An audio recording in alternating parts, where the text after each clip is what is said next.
Alhamdulillahilladzi an'ama alaina bi ni'matil imani wal islam walladzi amarna bi iqamati syi'ari dinil islam wa ita'iz zakati wassiyam wa ghairihima min arkanil islam. Asyhadu an la ilaha illallah wa la na'budu illa iyyahu mukhlishina lahuddin walau karihal musyrikun wa asyhadu anna sayyidana Muhammadan abduhu wa rasuluh alladzi la nabiyya ba'dah walau karihal kafirun. Allahumma shalli wa sallim wa barik ala sayyidina Muhammadin wa ala alihi wa ashabihi ajmain, amma ba'd. Fa ya ibadallah ittaqullaha wa kunu ma'as shadiqin. Hadirin sidang Jumat yang dimuliakan oleh Allah Subhanahu wa taala, puji dan syukur marilah kita panjatkan kehadirat Allah Subhanahu wa taala. Tidak ada Tuhan selain Dia, tidak ada sekutu bagi Dia. Allah tidak beranak dan tidak diperanakan. Salawat dan salam kita sampaikan kepada Nabi besar Muhammad SAW. Tidak ada lagi Nabi dan Rasul setelah beliau. Mudah-mudahan kita sebagai umatnya kelak mendapatkan syafaat dari beliau. Amin ya rabbal alamin. Dalam kesempatan ini khatib akan mengulas tentang pintu-pintu masuknya setan ke dalam jiwa menurut Imam Ghazali. Sebenarnya banyak, tapi khatib ambil 3 saja yang lebih pentingnya. Dalam Quran surat Al-Hajj ayat 4, A'udzu billahi minasyaitonir rajim. Bismillahirrahmanirrahim. Kutiba alaihi annahu man tawallahu fa annahu yudilluhu wa yahdihi ila adzabis sa'ir. Tentang setan telah ditetapkan bahwa siapa yang berkawan dengan dia, maka dia akan menyesatkannya dan membawanya ke azab neraka. Quran surat Al-Hajj ayat 4. Kata Imam Ghazali, yang pertama-tama harus dipahami adalah bahwa jiwa yang tenang itu sulit diperdaya setan. Nah, masalahnya apa itu jiwa yang tenang?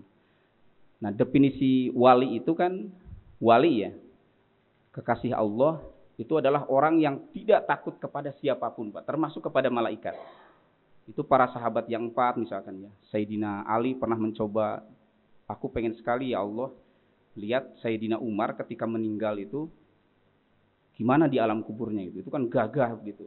Tapi pengen tahu gimana menghadapi malaikat-malaikat itu. Maka minta kasab sama Allah dan akhirnya dikasih bisa melihat, Pak. Dan akhirnya Sayyidina Umar enggak takut juga di alam kuburnya. Jadi salah satu ciri khas wali itu adalah orang yang tidak takut sama siapapun kecuali sama Allah, termasuk para malaikat. Tapi kan itu tingkatannya tinggi. Apalagi Nabi dan Rasul, kita bisa membayangkan gimana. Nah, ini kaitannya dengan ini, maksudnya setan tidak dia kelelahan dan capek, bahkan bisa putus asa bagi mereka-mereka yang menghadapi mereka-mereka yang tenang jiwanya. Nah, cuman kan tenang jiwa itu kompleks, jadi bukan hanya sekedar rajin tahajud gitu. Sementara dia tidak nambah ilmu umum ataupun ilmu agama, yaitu tidak ideal juga. Jadi apakah jiwa yang tenang itu? Yang pertama adalah mereka yang ibadah vertikal, menjaga sholat 5 waktu. Makanya orang tua itu kalau anaknya hendak mesantren, apalagi hendak ke kota kuliah, beres mesantren terus pengen kuliah, apalagi dari SMA yang umum terus kuliah di Jakarta, di kota-kota besar, itu yang paling pertama kali dititipkan itu adalah sholat 5 waktu. Yang wajib dulu gitu. Karena itu perintah, dan kalau itu dilaksanakan, asal mengerjakan saja orang tua udah senang. Apalagi dengan khusyuk sehingga bisa menjaga aktivitas. Nah, itu tandanya selain di alam sadar tapi juga tertanam di alam bawah sadarnya. Jadi tertanam sejak awal tuh yang sholat 5 waktu itu. Makanya, nak tolong nanti pas kuliah di kota ini jangan sampai ketinggalan. Jadi ternyata orang tuh ya sampai menitipkan begitu. Nah, itu tandanya kan ya vertikal itu. Yang kedua adalah akal maksimal. Maksudnya ilmu pengetahuan. Harus nambah.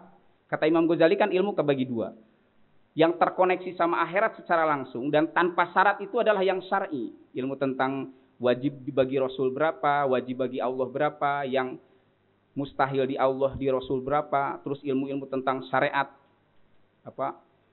Ya itu dipegang gitu. Nah, itu yang tersambung langsung ke akhirat. Nah, kalau yang biologi, filsafat, fisika, ilmu-ilmu yang di kampus yang banyak itu tergantung. Karena dia masih bisa diperalat sama manusia sebagai pencipta ilmu itu sendiri. Tergantung. Tapi kalau ilmu syariat nggak bakal bisa. Makanya NU punya premnya, Muhammadiyah punya premnya, Persis punya premnya. Bukan mereka anti syariah. Tidak ada yang anti syariah, Pak. Di setiap gerakan Islam itu tidak ada yang anti syariah. Tapi masing-masing beda. Karena ini kan berkaitan dengan negara, dengan beragam segala macam. Sholat kan tidak ada yang melarang. Tapi kalau untuk formal misalkan, nah itu kan berbeda pendapat setiap ulama. Tapi tidak ada yang anti syariah. Karena itu sudah dijamin oleh Allah Subhanahu wa taala. Pokoknya dijamin keasliannya tuh dijamin. Tapi kalau pengetahuan yang lain masih bisa diperalat oleh manusia sendiri. Nah, ilmu terus nambah. Nah, kata Imam Ghazali, ilmu ini harus terus nambah. Lahir pemahaman, itu kan hukum alam, hak cipta Allah, maka taat sama ilmu yaitu juga merupakan kebahagiaan dan kebanggaan. Dan setan akan susah masuk ke dalam orang-orang yang terus setiap harinya menambah ilmu. Selanjutnya adalah kebutuhan jasmani, usaha atau ikhtiar. Nah, ternyata itu juga bentuk kemerdekaan. Yang tadi Khotib bilang, kita pakuannya terhadap definisi wali. Jadi wali itu yang tidak takut kepada siapapun, termasuk kepada malaikat, dia harus takut kepada Allah. Nah, syaratnya, taruhlah itu sebagai definisi insan kamil. Manusia yang sempurna gitu. Taruhlah itu ukurannya. Nah, ukurannya ya ini. Ibadahnya pantang, pengetahuannya tiap hari nambah, dan usaha bergerak yang gak mesti formal. Ya orang ada yang jadi PNS, ada yang kerja di kantor, ada yang wirausaha. Pokoknya beraktivitas. Makanya berdasarkan juga khotib pengalaman, orang-orang yang kena gangguan jin itu gak bisa Pak kalau ruqyah. Makanya kenapa orang gak sembuh-sembuh, bahkan sampai meninggalnya gak sembuh-sembuh. Itu kan kayak semacam tabir-tabir itu dibuka. Makanya kalau jin sudah masuk tuh keluarnya juga agak susah. Nah, cara penyembuhannya selain ruqyah, baca qul huwallah, al-falaq, an-nas, surat kursi dibacain terus. Termasuk hujan-hujanan itu kan ruqyah juga, Pak. Rasulullah beserta para cucunya kan yang khotib tahu itu kan hujan-hujanan itu juga menyehatkan, bahkan bukan tidak menyehatkan, justru menyehatkan. Cuman kan yang harus dijaga petirnya misalkan. Petirnya udah pergi hujan, maka hujan-hujan. Itu juga bisa mengurangi was-was, ragu dan lain sebagainya. Nah, kembali ke tadi, tidak bisa hanya qul huwallah, al-falaq, an-nas, nggak bisa. Sembuhnya tuh lama, bahkan mungkin tidak sembuh. Tapi bisa sembuh tuh kalau beraktivitas.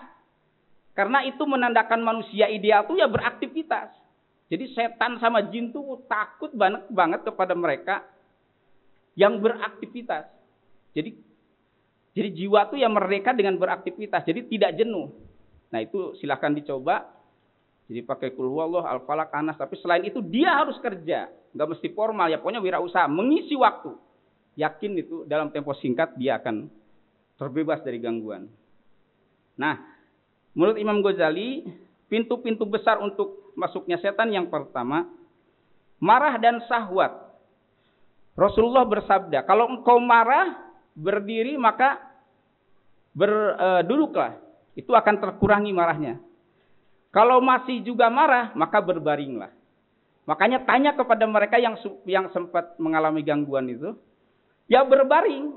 Dengan berbaring itu kan secara fisiologi dia berbaring pasrah, dia melupakan dulu kedudukan, melupakan keterikatan dia dengan kehormatan, dengan kekayaan, dia berbaring pasrah total kepada Allah Subhanahu wa taala. Setelah total itu dia tenang dan akhirnya juga gangguan hilang. Jadi pengaruh fisiologi itu, Pak. Makanya kata Rasul, dia pantas kalau engkau marah, duduklah. Kalau enggak duduk ya berbaring. Makanya kan kegiatan-kegiatan rileks, pengajian gitu. Kita hadir di pengajian. Itu kan selain pengetahuan yang masuk juga secara badani, ya kita rileks gitu. Dan bisa dibayangkan, orang punya ketakutan, nyari uang, terus dihantam gitu. Kegiatan, pokoknya di pikirannya tuh materi-materi gitu. Tiba-tiba kita capek, besok meninggal. Belum sempat jalan-jalan sama istri, menikmati uang yang telah kita ini, sama anak, belum sempat menikmati. Itu kan orang punya perasaan dasarnya itu. Makanya dengan begitu orang menjadi bijak. Oh iya, Sabtu Minggu, gilirannya rileks. Pengajian itu selain juga nambah pengetahuan, tapi juga ada faktor rileksnya. Yang kedua, pintu masuknya setan itu suka berhias dengan perabotan, pakaian dan rumah. Ini awalnya hukumnya boleh. Selanjutnya menjadi madarat jika berhias itu melampaui batas. Jadi dia tidak suka sedekah, dia senang dengan pot-pot bunga yang besar, TV diperbesar, rumah dipermewah, tapi dia jarang sedekah. Jarang sekali sedekah. Terus dari perhiasan-perhiasan itu menimbulkan keakuan. Ini loh aku yang sudah beda dengan kamu secara kelas. Itu penyakit hati sekali, Pak, kata Imam Ghazali. Jadi itu yang setan itu betah di dalam hatinya.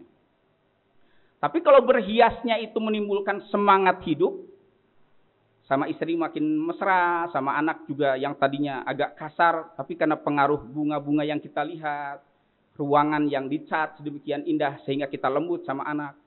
Dari lembut sama anak, nanti timbal balik dari istri juga mesra. Dari situ ibadah makin semangat, uang makin banyak. Setelah uang banyak itu kita bisa menolong anak yatim atau orang-orang duafa yang butuh pengerjaan skripsi atau tesis misalkan. Nah itu kan semangat. Nah justru kata Imam Ghazali, bukan itu pintu masuknya setan. Justru itu adalah kebaikan, ibadah. Nah, makanya hati-hati. Kadang orang yang belum punya keresahan itu, kan kita enjoy aja ke restoran, tenang gitu. Tiap akhir pekan, bahkan bisa lebih dari 1 kali terus. Allah belum menibakkan cahaya ke dalam kita. Belum ada keresahan, Pak. Tapi kalau Allah sudah menibakkan keresahan, loh kok ini ke restoran makin lama makin gak enak gitu keseringan. Atau kemana makin gak enak. Sementara di tetangga kita banyak yang membutuhkan. Sudah mulai resah. Itu cahaya Allah sudah mulai ada di dalam hati kita. Jadi kalau ada keresahan, sudah mulai nggak betah di dunia. Maksudnya udah nggak sempurna betahnya kita di dunia. Sudah mulai takut alam kubur. Takut dalam arti positif untuk menginikan. Kan kalau awal-awal rohani itu kan begitu. Kalau tingkat wali mah udah nggak ada ketakutan itu. Tapi kalau tingkat yang biasa diawali dengan keresahan dulu. Oh nggak betah ke restoran semakin sering sementara sedekah saya sedikit misalnya. Nah itu keresahan itu sambut dengan baik, Pak. Jangan lantas kita tutup lagi. Kan suka ada yang sama Allah tuh ditutup lagi karena kitanya menutup diri. Seharusnya itu buka, Pak. Kesempatan. Jadi semua berangkat itu hampir dari keresahan itu. Nah orang yang paling cerdas berkaitan dengan harta ialah yang ahli sedekah. Dia menitipkan sama Allah, keturunannya dijaga dari kebaikan. Pendidikannya tinggi-tinggi. Hartanya dijaga. Gimana enggak dijaga orang dia membebaskan hatinya dari harta. Dia kan enggak di hati. Hartanya dan kedudukan itu kan di tangan. Bahkan di tangan sendiri, dia mendefinisikan lagi. Aku jangan terikat ya Allah sama sekali dengan itu. Maksudnya, kalau terikat butuh ya iya. Tapi terikat rohani itu jangan sama sekali ya Allah. Itu hanya alat aku menghamba kepada engkau. Nah setelah itu, dia bebaskan itu. Keresahannya terus makin, ibadahnya makin tinggi, dan lain sebagainya. Nah orang sedekah itu mengamankan ikatan kita dengan yang benda, dengan materi, dengan apa. Dia melepas hartanya, terus saja. Ya sama aja dia mencerahkan rohani. Dari mencerahkan rohani, dia tidak tergantung sama kedudukan dan harta itu. Akhirnya dia menjadi orang yang tenang setiap saat. Bayangkan orang yang tenang, gimana tidak dijaga sama Allah. Orang dia tenang kok. Secara rohani dia tenang kok tiap harinya. Sama Allah terus terpantang. Gimana dia nggak dijaga keturunan sama dianya sendiri. Makanya orang ahli sedekah paham betul. Harta hilang seketika, paham betul. Dengan jantung, dengan paru-paru. Dengan tiba-tiba ada yang kita menipu. Nah orang-orang ahli sedekah tuh paham banget. Tiba-tiba kita bisa ditipu. Udah ngumpulin uang capek-capek, tiba-tiba ditipu. Nah ahli sedekah tuh paham banget. Dan cara menjaganya, dia harus mengeluarkan hartanya. Terakhir, pintu masuknya setan itu adalah fanatik kepada mazhab. Terlalu fanatik kepada mazhab dan hawa nafsu. Sebenarnya ini bisa dianalogikan ke berbagai hal. Ormas keagamaan, partai politik, fikih gitu. Itu tidak terlalu fanatik. Tapi kalau bermazhab itu ya harus. Kita yang ahlus sunnah wal jamaah itu ya harus bermazhab. Pilih mau Imam Hanafi apa Syafi'i. Tidak disiplin juga itu tidak bagus. Tidak sih kalau sampai haram itu yang khotib tahu ya. Pemahaman khotib yang dangkal ini. Kalau tidak sampai haram ya tidak. Tapi harus disiplin mazhab itu harus. Kecuali dalam keadaan darurat. Nah, kata Imam Ghazali jangan terlalu fanatik. Terutama organisasi. Khotib di NU ya karena memang seraknya di NU. Bapak-bapak mungkin di sini ada yang Muhammadiyah, ya seraknya di Muhammadiyah. Ada yang di Persis, ada yang di Matlaul Anwar. Nah itu soal serak saja. Kiai Haji Hasyim Asy'ari dengan Kiai Dahlan aja udah berbeda. Padahal satu keturunan Uyut, Pak. Makanya Muhammadiyah sama NU itu kenapa besar? Pertama dari keturunan ningrat, dari segi keagamaan itu, keturunan keagamaan ningrat gitu. Makanya besar Muhammadiyah sama NU itu. Satu saudara juga di Uyutnya itu. Nah itu udah beda. Kiai Hasyim itu kitab dikomentari di pinggirnya itu. Bikin buku, kitabnya ada berapa belas gitu, disatuin, tebal sekali.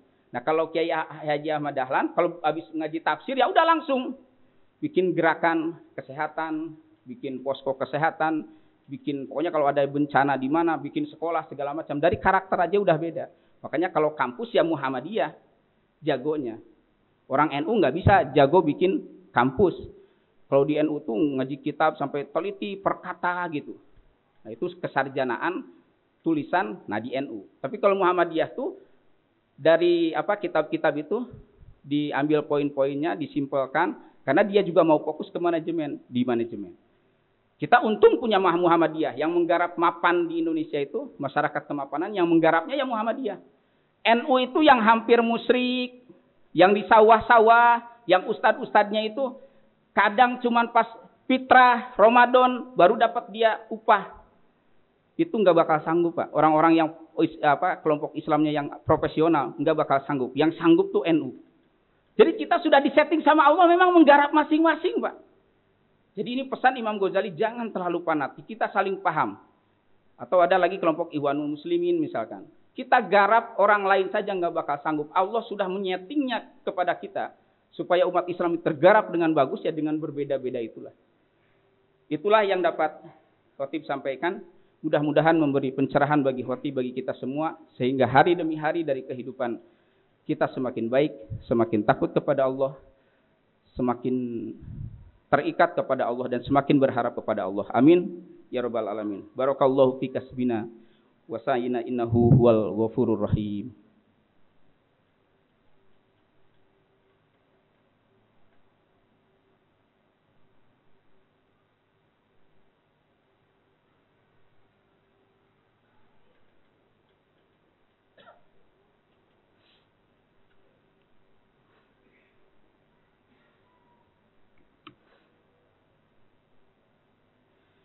Alhamdulillahilladzi amarona bil ittihadi wal i'tisam bihablillahil matin. Asyhadu an la ilaha illallah wahdahu la syarikalah.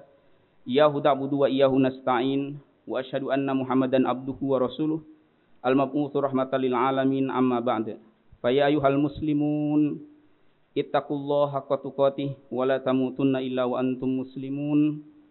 Wa alamu anna Allah subhanahu wa ta'ala amarakum bi amrin bada fihi bi nafsihi wa thanna bi malaikatil musabbihatil qudsi. Faqala ta'ala fi kitabihil azim, innallaha wa malaikatahu yusholluna 'alan nabi ya ayyuhalladzina amanu shallu 'alaihi wa sallimu taslima. Allahumma shalli wa sallim ala sayidina Muhammadin wa ala alihi wa ashabihi ajmain wa tabi'in wa tabi'it tabi'in wa man tabi'ahum bi ihsanin ila yaumiddin wa alaina ma'hum bi rahmatika ya arhamar rahimin. Amin ya rabbal alamin. Allahumma aslih jami'a wulatil muslimin wa ahlikil kafarata wal musyrikin wa ansuril islam wal muslimin wa ali kalimataka ila yaumiddin. Allahumma ighfir lil muslimina wal muslimat wal mu'minina wal mu'minat al ahya'i minhum wal amwat innaka sami'un qaribun mujibu da'wat ya qadiyal hajat. Rabbana iftah bainana wa baina qaumina bil haqqi wa anta khairul fatihin. Rabbana atina fid dunya hasanah wa fil akhirati hasanah wa qina adzabannar. Ibadallah, innallaha ya'muru bil adli wal ihsan wa ita'i dzil qurba wa yanha 'anil fahsya'i wal munkari wal baghi. Ya'idukum la'allakum tadhakkarun. Fadhkurullahal azim yadhkurukum wad'uuhu yastajib lakum wa la dzikrullahi akbar.